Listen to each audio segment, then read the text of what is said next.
Nesse vídeo vamos falar sobre os capítulos 6 e 7 de Lucas.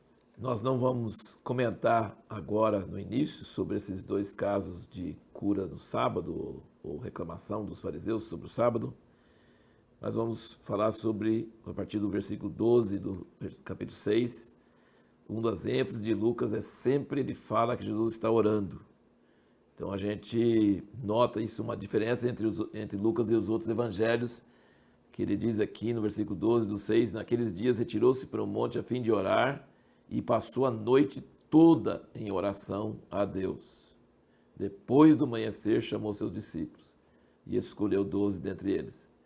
Então você percebe que Jesus não tinha um canal privilegiado com Deus que não precisasse orar. O fato de se tornar homem, ele precisava orar como nós precisamos orar. E orou a noite inteira. E essa escolha dos 12 era determinante, era muito importante que ele escolhesse as pessoas certas. Grande parte do seu ministério era preparar esses 12 para continuar seu ministério depois. Então, assim, era muito importante que ele não errasse na escolha dos 12. E aí nós percebemos o Sermão do Monte aqui, no restante do capítulo 6 de Lucas, resume bastante em relação a Mateus e aos outros. Ele resume o Sermão do Monte, ele resume as bem-aventuranças. Por exemplo, lá em Mateus fala bem-aventurados os pobres de espírito, aqui em Lucas diz bem-aventurados os pobres, e aqui ele acrescenta os ais, né? Ai dos ricos, ai de vós, quando todos os homens vos louvam, ai de vós que estáis fartos. Isso não tem nos outros evangelhos. E você percebe então no Sermão do Monte, que dá para perceber em todas as versões dos evangelhos, que Jesus ensinava um estilo de pensamento, atitude e vida muito diferente daquilo que é natural para nós. Por exemplo, amar os inimigos, orar pelos que falam mal de nós, alegria quando eles falam mal de nós, e emprestar sem esperar de volta, tudo isso é muito contrário ao nosso senso comum. Não é algo que nos agrada, não é algo que vem naturalmente, não é algo que a gente concorda naturalmente. Jesus nos choca, confronta, desafia. E no fim ele diz que não adianta só ouvir, precisa praticar. Então assim, é um estilo de vida, é uma contracultura que não é natural para nós. Somente o Espírito de Deus pode produzir isso em nós, nos alegrar quando os outros falam mal de nós, amar os inimigos, dar para quem pedir, virar a face para a pessoa que bate de um lado, andar 2 milhas quando pede para dar, obriga a dar uma, é uma atitude louca, é uma atitude totalmente sem noção aqui na terra, mas é o poder da vida divina em nós que pode nos levar a ter uma vida como Jesus está demonstrando aqui. E é interessante no versículo 31 do 6, que ele diz assim: como quereis que os homens vos façam, do mesmo modo lhes fazei vós também.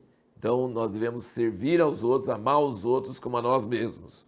É o segundo mandamento da lei do Velho Testamento. Mas ele também diz o inverso, que se nós fizermos isso, nós seremos abençoados. Se nós tratarmos os outros como queremos que eles nos tratam, Deus vai nos recompensar muitas vezes mais. Versículo 38 ele diz: dai e ser-vos-á dado, boa medida, recalcada, sacudida, transbordando vos deitarão no regaço, porque com a mesma medida com que medis, vos medirão a vós. Então, assim como a gente deve tratar os outros como queremos que nos tratem, Deus promete, Jesus promete que vai nos recompensar se nós tratarmos os outros. Nós vamos receber de volta essas bondades, essa generosidade. Essa é uma grande promessa do Senhor. E a nossa pergunta no último vídeo foi: por que os religiosos odiavam tanto a Jesus e por que Jesus o denunciava tanto?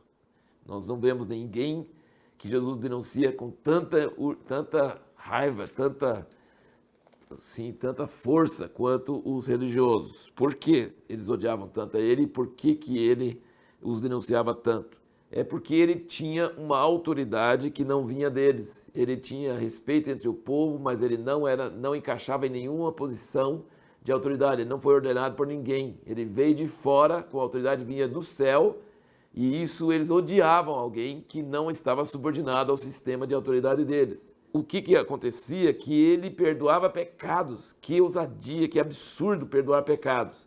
Nós vimos no capítulo 5 que desceram aquele paralítico pelo telhado, abriram o telhado porque tinha tanta gente que não dava para entrar, e ele diz, perdoados são os teus pecados. Eles acharam isso absurdo. Isso é uma blasfêmia, só Deus pode perdoar pecados. Ele falou, mas qual que é mais fácil, perdoar os pecados ou mandar ele levantar aqui? E levantou o cara na hora. E então isso é uma coisa muito que se trazia muita raiva para eles, porque o povo ficava aplaudindo as curas e eles ficavam com cara de bobo, entendeu? Cara de louco. Então, e aí parece que tinha fariseu sempre perto deles, até nos arbustos, né? Porque achavam ruim deles colher trigo e comer no sábado. E ele dá exemplo do Velho Testamento quando Davi comeu dos pães da proposição. Então Jesus não seguia as regras que eles seguiam. Jesus não se submetia àquelas regras rígidas e muito ao pé da letra de observar o sábado. É assustador até para a gente pensar, né, nesse primeiro episódio aqui no capítulo 6, do 6 a 11, do homem com a mão ressequida, como que os fariseus não tinham dó daquele homem, não se alegraram dele ser curado e não se admiravam do poder de Deus. Como que um cara pode ter poder para pôr a mão ressecada, com o braço todinho ressecado, ser curado na hora, instantaneamente? Isso é uma coisa absurda. Mas eles eram tão cegos pela religiosidade que não tinham dó das pessoas e não admiravam do poder de Deus. Imagina como uma pessoa pode ficar cega com um espírito religioso. Isso dá até medo. Agora, é interessante notar que essa questão do perdão dos pecados que Jesus dava, você vê que ele falou, vendo a fé, diz assim, vendo a fé daqueles homens que desceram paralítico pelo telhado, ele diz, perdoados são os teus pecados. E no último episódio do capítulo 7, essa pecadora que entra na casa do fariseu, aquela casa chique, e fica chorando e lavando seus pés, e trouxe um vaso de alabastro com bálsamo, e chorando com as lágrimas, enxugando com os cabelos, e aí ele diz, perdoados são os pecados dela, que são muitos. Então você percebe que o que dispara perdão dos pecados é a fé e o amor, né? Ela tinha amor, ele falou, ela tem muitos pecados, mas para Deus um ato de amor apaga muitos pecados. E a fé também traz esse perdão de pecados. É uma coisa maravilhosa. Deus não é legalista, Deus não fica contando as coisas do currículo da pessoa. Deus é uma pessoa que é muito comovido quando tem fé, confiança nele e quando tem amor por ele. Isso é algo que mexe muito com ele. Aqui também um episódio aqui no 7, que no versículo 11 aqui no 7 fala, pouco depois seguiu ele viagem para uma cidade chamada Naim e iam com ele seus discípulos uma grande multidão. Quando chegou perto da porta da cidade, eles que levavam para fora um defunto, filho único de sua mãe, que era viúva, e com ela ia uma grande multidão da cidade.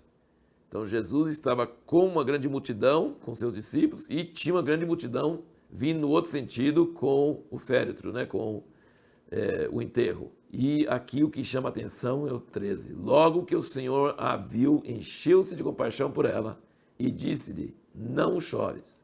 Então, chegando-se, tocou no esquife e quando pararam os que o levavam, disse, moço, a ti te digo, levanta-te. O que estivera morto sentou-se e começou a falar, então Jesus o entregou à sua mãe. O medo se apoderou de todos e glorificavam a Deus, dizendo, um grande profeta se levantou entre nós e Deus visitou o seu povo. O que chama atenção é que parece que esse milagre não estava no script, não estava planejado.